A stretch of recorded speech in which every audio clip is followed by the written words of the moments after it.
मैं योगेश एक बार फिर से आप सभी दोस्तों का आपके अपने YouTube चैनल सक्सेस योगेश पर हार्दिक स्वागत करता हूँ। देखिए मेरे प्यारे भाई, आज 12वीं क्लास का यानी हमें यूनिट फर्स्ट स्टार्ट किया हुआ है और यूनिट फर्स्ट का अध्याय 2 लेसन 2 चल रहा है और इसका बहुत ही ज्यादा इंपोर्टेंट चैप्टर यानी टॉपिक गोस्की प्रमेय। ऐसा कोई एग्जाम नहीं होता है जिसमें गोस्की प्रमेय नहीं पूछी जाती है। गोस्की प्रमेय पूछी जाए या फिर गोस्की प्रमेय पर आधारित इसके अनुप्रयोग पूछे जरूर जाते हैं। गोस्की प्रमेय या फिर इसके अनुप्रयोग। तो क्या होता है गोस्की प्रमेय, यह मैं आपको बताने वाला। क्या होता है कि इस गोस्की प्रमेय किसी बंद पृष्ठ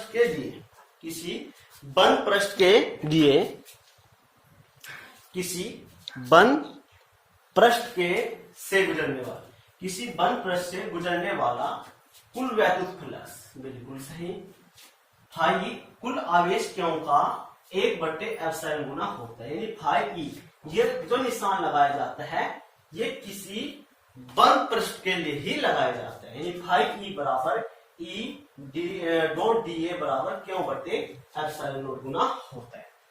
तो ठीक है, तो आज हमें गोस्की प्रमेय पर कुछ आधारित प्रश्न भी करेंगे। यानी आपको जो गोस्की प्रमेय होता है, जब यूपी बोर्ड में आपको लिखना होता है तो उसकी डेरिवेशन भी आपको लिखना होता है। डेरिवेशन के साथ आपको सिर्फ डायग्राम भी बनाना होगा, यानी डेरिवेशन कहाँ और कैसे लिखे। देखिए स्क्रीन पर मैं आपके सामने इस गोस्की प्रमेय का डेरिवेशन लिख देता हूँ। आप सही तरह से डेरिवेशन आप इसको लिख सकते हैं। ठीक है भाई, तो चलो गोस्की प्रमेय स्टार्ट कैसे करते हैं। प्रूव करवाई जाती है कि प्रूव कीजिए गोस्की प्रमेय को। तो प्रूव करने के लिए आपको इसकी डेरिवेशन देनी होती है और इसका डायग्राम बनाना होता है मेरे प्यारे भाई। तो देखिए, यदि आप स्क्रीन पर देख रहे होंगे कि इसका पूरा का पूरा डेरिवेशन हमने अपनी स्क्रीन पर लगाया है। आप इस डेरिवेशन को अपनी नोटबुक में बड़े प्यार और आराम से तारना, क्योंकि यही आप डेरिवेशन आपको लिखना होगा। चलिए मेरे प्यारे, तो क्या कहते हैं कि हम गोस्की प्रमेय पर चलते हैं। गोस्की प्रमेय क्या होती है? उत्पत्ति। देखिए, जो एप्सिलॉन नोट होता है ये आपका होता है निर्वात की वैद्युतशील, आप कहोगे जी सर, निर्वात या अथवा वायु की ये होती है वैद्युतशीलता होती है जी। चलिए, यदि हम गोस्की प्रमेय को सिद्ध करते हैं, देखिए मेरे प्यारे भाई, यदि मैं एक प्रश्न मान लेता हूं, यदि मुझे एक प्रश्न मान लिया कि ये पूरा का पूरा कोई प्रश्न है, ठीक है, इस प्रश्न पर एक छोटा क्षेत्रफल अवयव ले लेते हैं। आपने कहा जी सर ये ले लेते हैं, तो इसका सेंटर बिंदु O है। तो इस क्षेत्रफल A के द्वारा इस बिंदु O पर जो घन कोण है वो कितना है? d ओमेगा है। आप कहोगे जी सर, यानी इस बिंदु पर जो आपके सामने घन कोण है वो कितना है मेरे प्यारे भाई? वो है आपका d ओमेगा है। आप कहोगे जी सर। चलिए, d ओमेगा है, यानी ये हमारा पूरा क्षेत्रफल अवयव कितना है? dA। यदि मैं एक बिंदु P पर dA की दिशा, इस बिंदु को P मान लेते हैं और ये मान लेते हैं कि ये कितनी O से बिंदु P R दूरी पर स्थित है और P से DA की दिशा OP के अनुदिश क्या होगी? बाहर की ओर होगी। ठीक है, और जो वैल्यू क्षेत्र की दिशा हो जाती है, ये आवेश मान रखा है, तो वह उस आवेश से इसकी दिशा E इसके थीटा कोण पर बन जाती है। आप कहोगे जी सर। तो हमें क्या करना है मेरे प्यारे भाई? हमें मानना है कि एक पूरा का पूरा पृष्ठ हमारे पास है, उस पृष्ठ पर एक बिंदु O है और O बिंदु से P दूरी पर एक पृष्ठ DA हमने माना है और DA की दिशा OP के अनुदिश DA है तथा वैल्यू से की दिशा थीटा कोण पर बन जाती है। चलिए, गोस्की प्रमेय हम सिद्ध कर रहे हैं। देखिए मेरे प्यारे भाई, हमको करना है कि माना O बिंदु पर स्थित प्लस क्यों कारण बिंदु P पर वैशिकता E है। हम बोल सकते हैं कि माना बिंदु O के कारण बिंदु P पर वैद्युत क्षेत्र की तीव्रता वैद्युत क्षेत्र की तीव्रता कितनी है मेरे प्यारे भाई, ई है। ठीक है, तथा क्षेत्रफल अवयव, तथा क्षेत्रफल अवयव कितना है, डी ए। ठीक है, क्षेत्रफल अवयव डी है, जो कि ई थीटा कोण पर विभाजित हुई है। देखो ई तथा डी ए के मध्य है कितना कोण है, ई है। तो बिंदु पी से गुजरने वाला वैद्युत फ्लक्स कितना होगा, ये हमने ज्ञात करना है। तो बिंदु पी से गुजरने वाला वैद्युत फ्लक्स क्या होगा। ठीक है, तो बिंदु यहां पर लिख ले, बिंदु पी से गुजरने वाला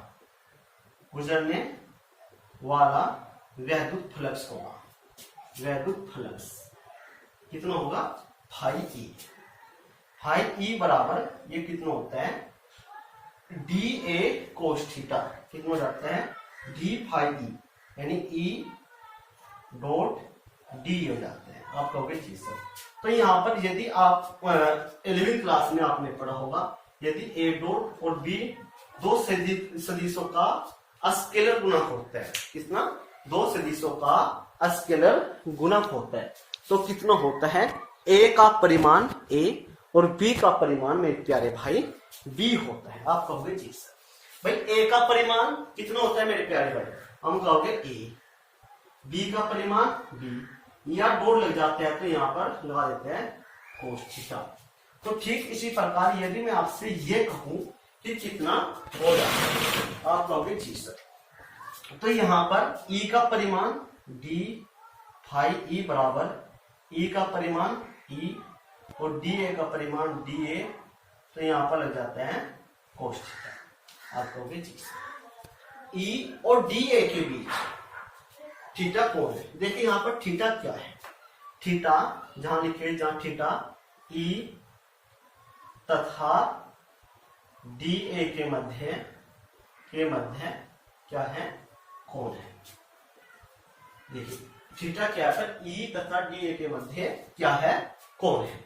चलिए यदि हम इसी को हम जानते हैं, देखिए यह ई बराबर क्या होता है, यानी बिंदु ओ के कारण बिंदु पी पर वैद्युत क्षेत्र की तीव्रता क्या होती है। आप कहोगे सर कितनी होती है, कितनी होती है, बिंदु ओ के कारण बिंदु पी पर वैद्युत क्षेत्र की तीव्रता कितनी होती है, बिंदु ओ के कारण बिंदु पी पर वैद्युत क्षेत्र की तीव्रता, आप कहोगे जी सर, की तीव्रता ये होती है E बराबर 1/4 पाई एप्सिलॉन नॉट, यानी ये आवेश हमें क्यों मानक है, क्यों, और उस बिंदु तक की बीच की दूरी यानी आर के स्क्वायर के बराबर होता है। आप कहोगे जी सर, बहुत आसान है। ठीक है, चलिए आर स्क्वायर, तो यहाँ पर जो E की वैल्यू हमारे O के कारण बिंदु P पर वैद्युत क्षेत्र की तीव्रता है, E की वैल्यू सेम टू सेम यहाँ पर पुट कर लेते हैं, यानी हम इसको मान सकते हैं कि ये इक्वेशन हमारे पास कौन सी है, फर्स्ट है। चलिए तो यहाँ पर इस E की वैल्यू को, यानी जो E की वैल्यू हमारे पास प्राप्त हुई, यहाँ पर रख देते हैं। आप लोग भी चलिए, तो यहाँ पर इस क्वेश्चन को आप बहुत ही आसान तरीके से मेरे प्यारे भाई कर सकते हैं। चलिए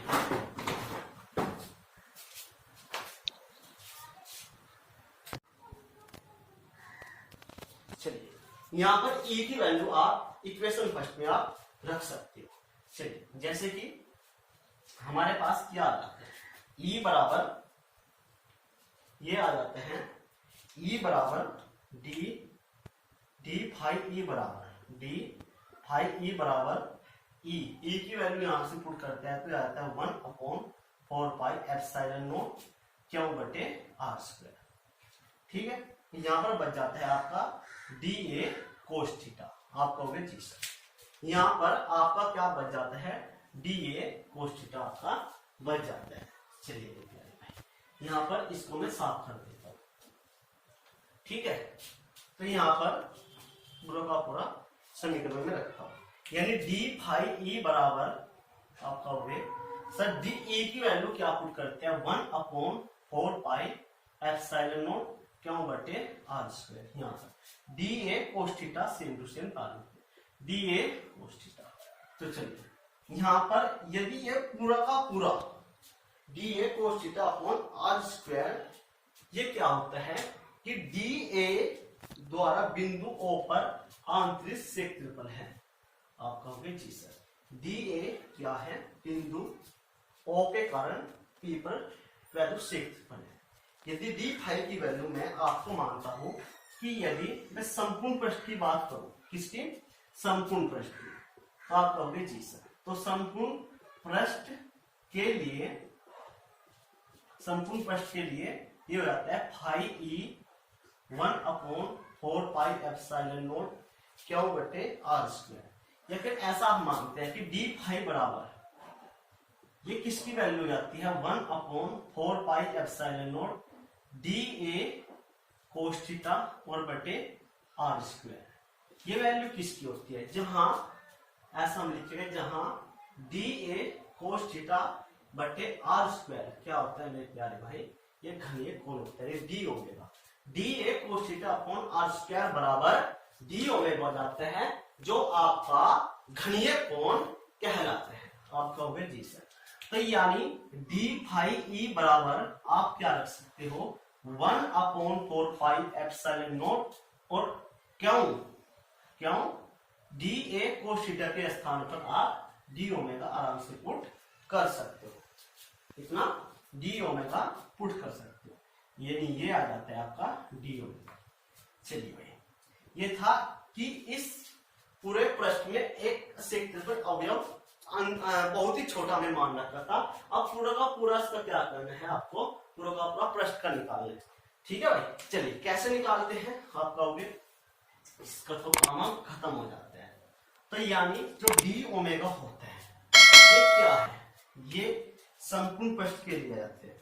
आप कहोगे सर संपूर्ण पृष्ठ के लिए कैसे निकालते हैं, संपूर्ण पृष्ठ के लिए, ठीक है, क्षेत्रफल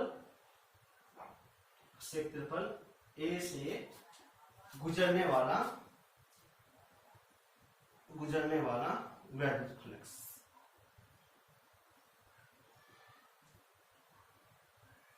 से गुजरने वाला वैद्युत फ्लक्स कितना होगा। आप कहोगे सर इसका डी फाइव बराबर ये हो जाता है क्यों अपॉन 4 पाई एप्सिलॉन नॉट, ये कांस्टेंट हो जाता है, यानी आता है डी ओमेगा। अब डी ओमेगा बराबर क्या रख लेते हैं, पूरा का पूरा जो पृष्ठ होता है वो कितना होता है, ए होता है, ठीक है, यानी ए।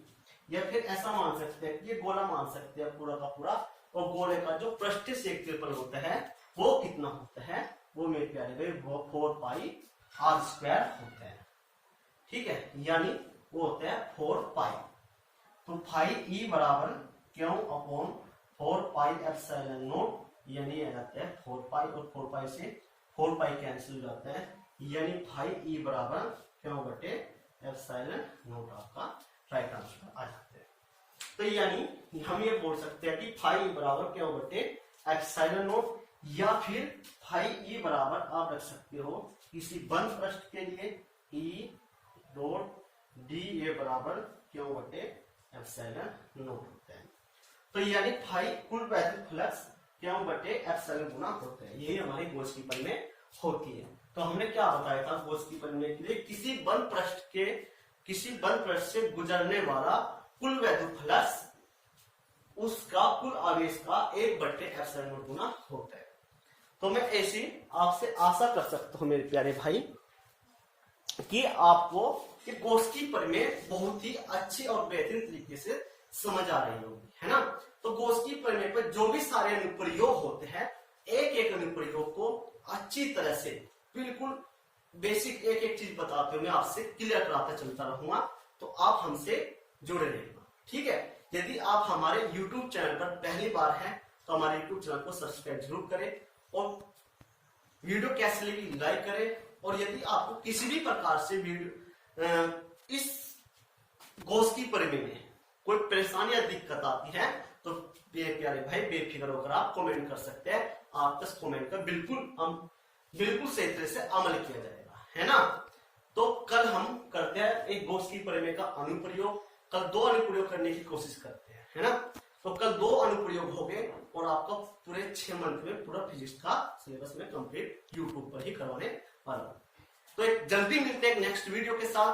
तब तक आप खुश रहिए, मस्त रहिए। जय हिंद, जय भारत। नमस्कार दोस्तों।